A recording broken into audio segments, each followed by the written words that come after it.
আপনার বিয়ে হওয়ার কথা ছিল, হয় নাই। এটা আপনার ব্যাপার। ছোট ছোট বাচ্চাগুলো না খেয়ে ঘুমোতে গেছে, এটা কি ঠিক হলো? ওদের দোষ কি?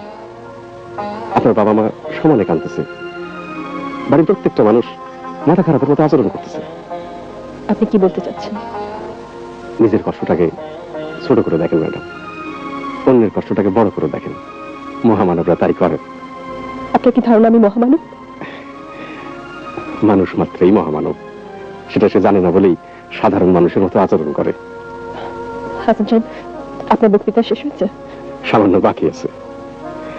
ম্যাডাম, সবাইকে নিয়ে একসঙ্গে খাওয়া দাওয়া করেন, সবার সঙ্গে হাসি মুখে গল্প করেন, একটু অভিনয় করেন।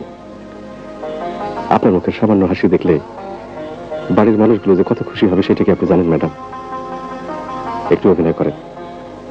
অন্যের কষ্ট দূর করার জন্য যে অভিনয়, সেই অভিনয়ে কোনো দোষ নেই ম্যাডাম। আপনার কথা শেষ হয়েছে? জি।